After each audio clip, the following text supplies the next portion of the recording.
Yo, people, it is the 5th episode of A Bloke Talking. Today I want to talk about the problem that can come with being on dating apps. I want to talk about the importance of learning how to actually talk to people and learn some conversational skills. And I also want to talk about the truth about self-improvement. I've touched already on the trials and the tribulations that can come from self-improvement, but I think too often that can be misconstrued and put the wrong way, and self-improvement can come across as this terrible thing. We're going to debunk that today. So if that's what you're here for, you've got it.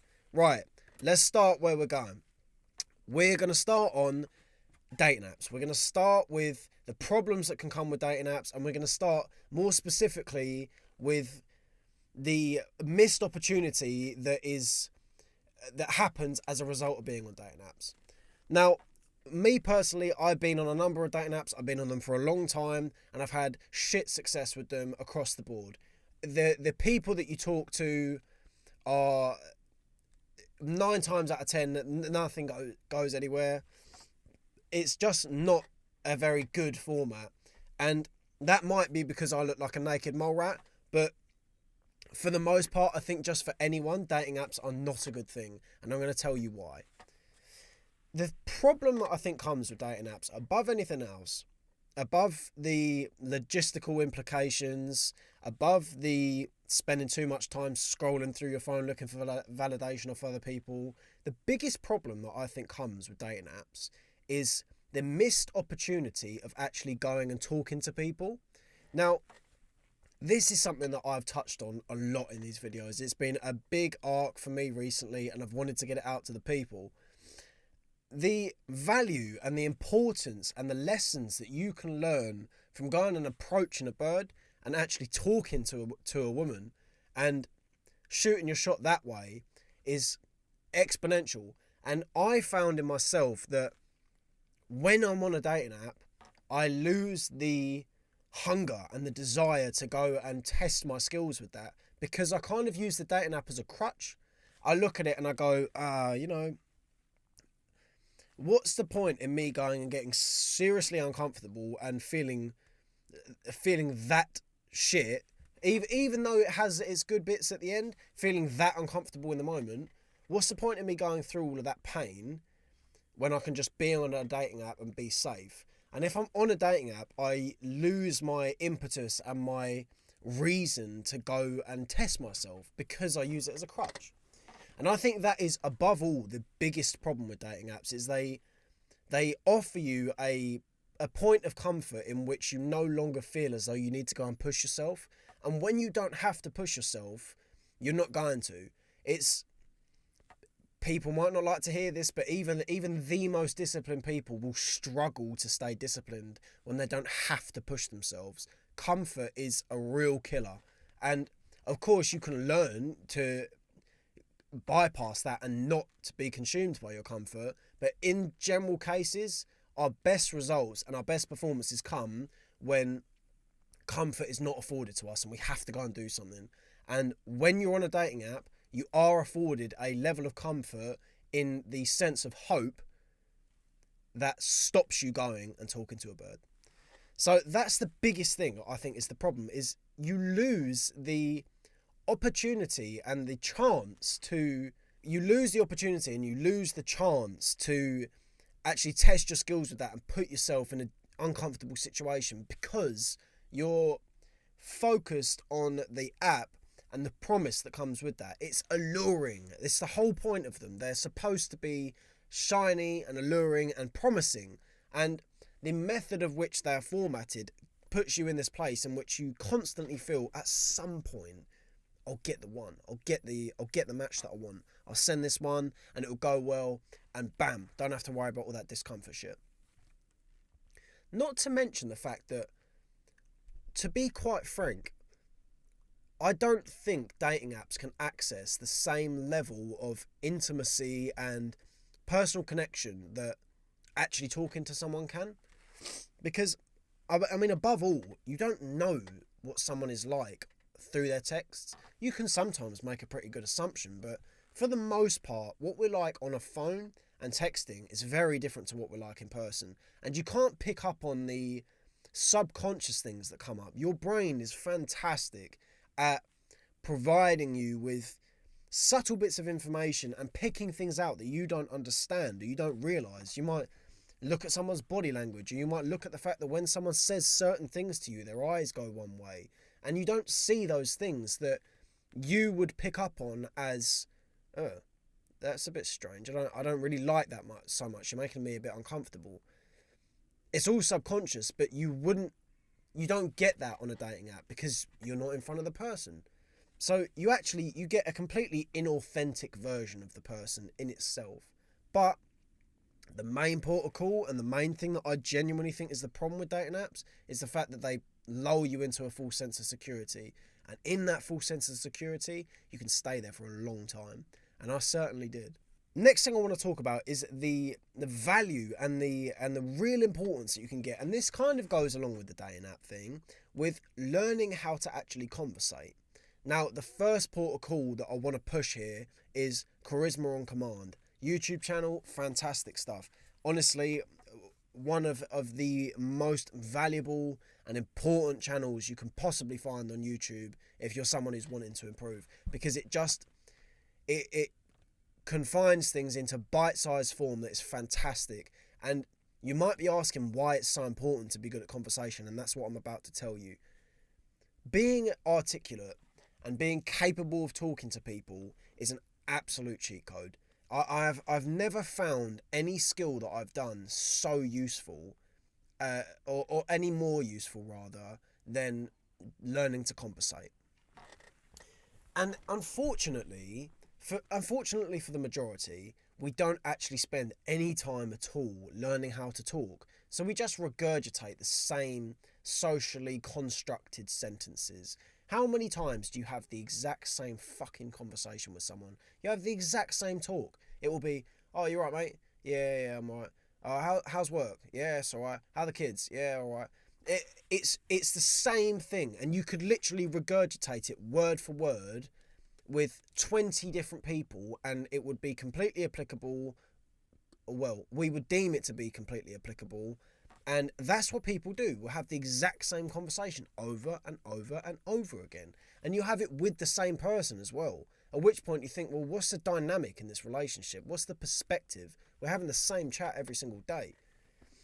The problem is that the beauty is that given the fact that so many people have absolutely no emphasis placed at all on their conversation, if you are someone who goes out and learns how to be articulate, and learns how to talk, and learns how humans respond to conversation, you're onto a winner.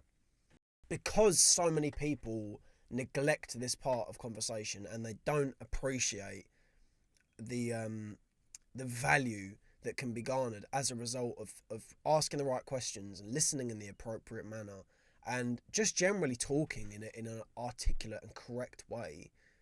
Because people don't put any emphasis on this, if you are someone who does, you're going to be winning. Honestly, you're going to be winning.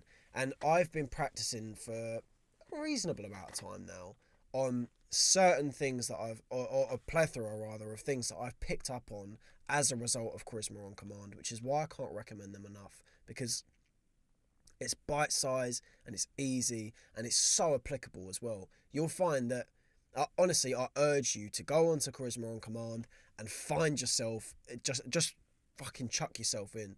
Go in full pelt, full throttle, head first, and go and learn this shit. And go and actually learn how to talk to people. And then just implement it every single day. Every single opportunity you get. Make the skills that they teach you, make them second nature until they become first nature.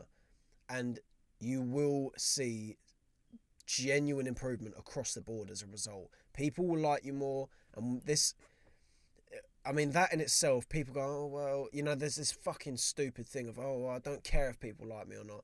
We have to understand that not looking for social acceptance or anything like that. We are a social creature and we have to be liked to be successful in some capacity. Even the most disliked people in the world are liked by some because of how polarizing they are. You have to be likable to someone, and learning conversational skills is 100% unequivocally going to make you likable. People are going to enjoy your company when you learn how to talk properly. And as I say, they're going to want to talk to you as well. And that's the biggest thing, is people that want to talk to you and actually want to spend time with you.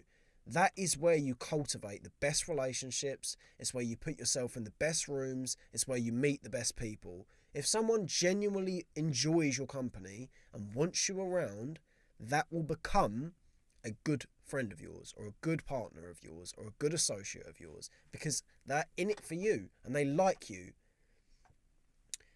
With that, the opportunity that is opened up as a result of being articulate and learning conversation is tremendous.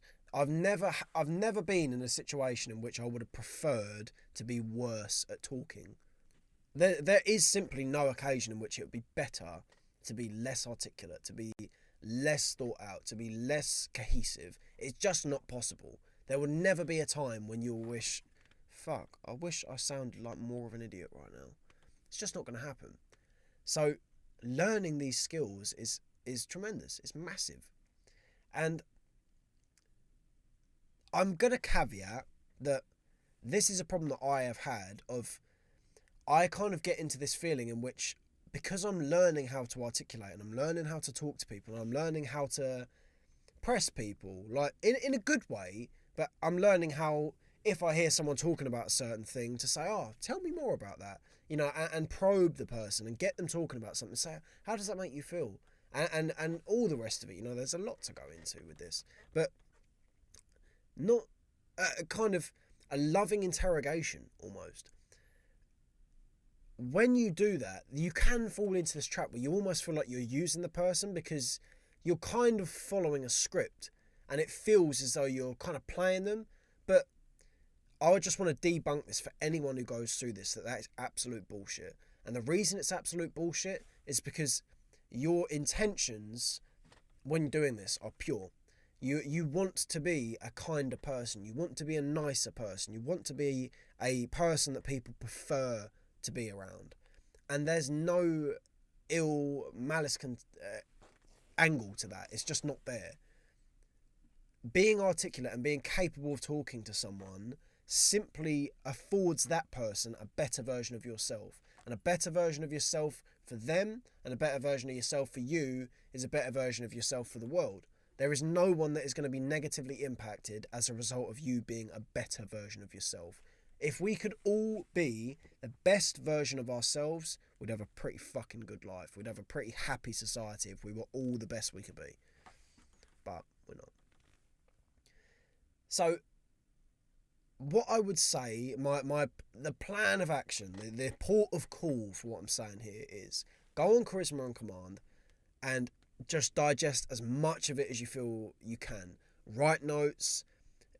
What I would suggest you do is listen to a video once, write the notes out for the video when you watch the second time, and then with the notes that you've got, simplify them down into sectors. So have habits for listening, habits for questioning, habits for body language, and just put it like that, and have it as a kind of cheat sheet, and then just refer to it on a very consistent basis, and you will implement them over and over and over again until it just becomes the way that you are, at which point you'd be laughing. And with that, the best practical way of doing this is just to stick yourself in as many conversations as you can. Talk to anyone on the road. If you see someone walking down the road with a nice hat, say, that's a nice hat, I like your hat. If you're walking down the road and you see someone that you vaguely know, go, all right, mate, how are you doing? And start a conversation with them. If you see someone you don't know, say, good evening, have a good day, or whatever. If you're standing in line with someone, go and talk to them. If you're standing with the barista at the coffee shop, talk to them. If the waiter comes over, talk to him. Just talk to everyone. Talk to everyone, and gradually, and actually I wouldn't even necessarily say gradually as much as very quickly, you will see these patterns work, and you will see that actually it's quite simple to talk well if you know what to say. So do that. You will not regret doing that. Now, what I want to get onto the truth about self-improvement. Now, what do I mean about the truth of self-improvement? Because there's so much circulating about self-improvement, We can get stuck in the Goggonite mode where everything's just full throttle fucking 100% and it's supposed to be dark. And that's the thing that people come across with self-improvement, is they'll listen to someone like David and it's like, I want to caveat everything here with, I fucking love that bloke, so this is not criticism on him at all. This is a byproduct that has been produced as a result of his followers, not by him.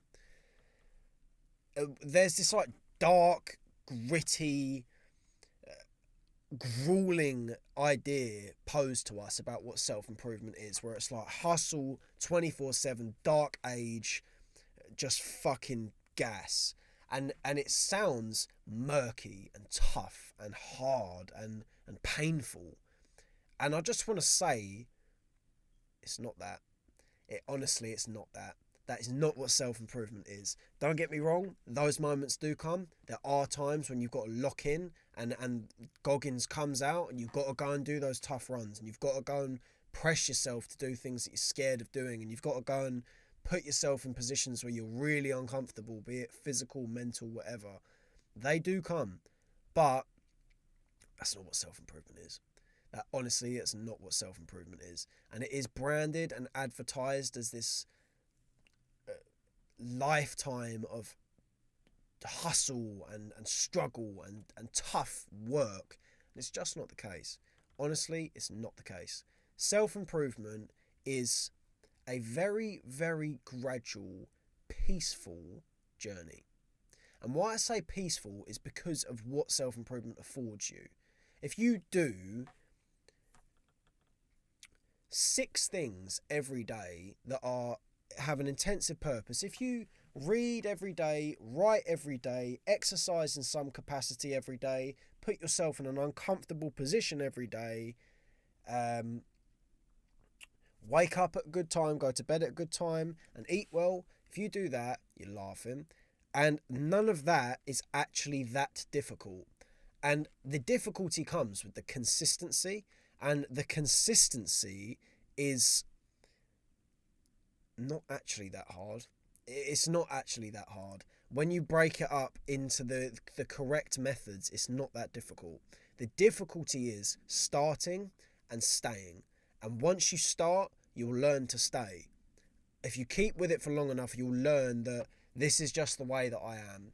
And at which point, it doesn't become difficult in the same sense. You know, this is a problem that I've had, that I'm not actually... I know from a outside perspective that I do way more than most people my age. Way more than most people my age. But it doesn't feel like work, because I just do it. It's not...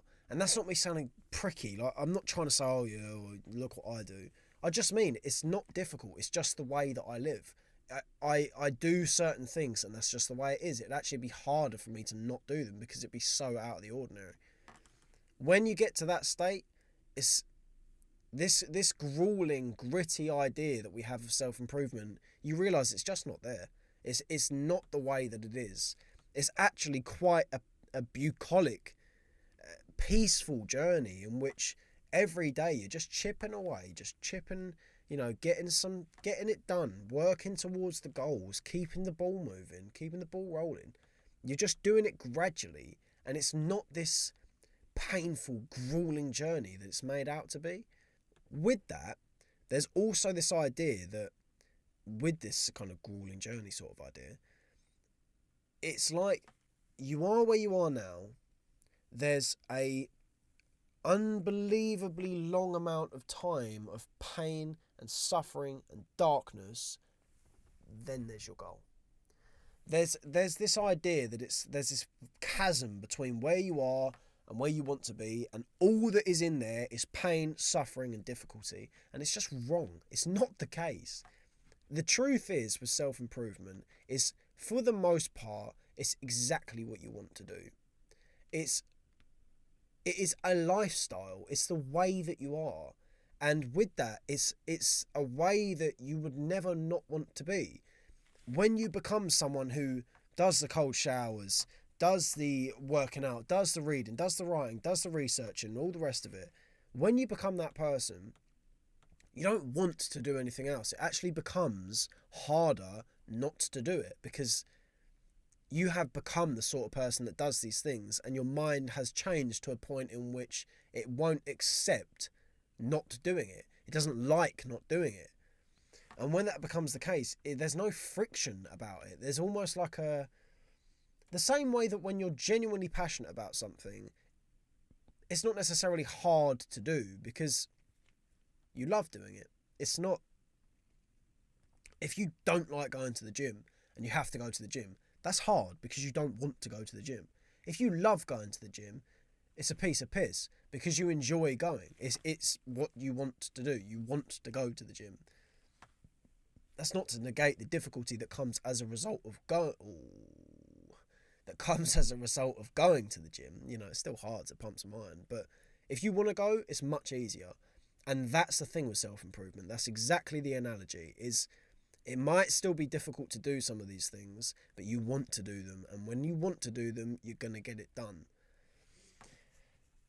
And it annoys me, to be honest, with self-improvement, that we have this like lock in 100% of the time, hustle mode, go, dark age shit, because it's just not the way it is. And anyone who's been in self-improvement understands that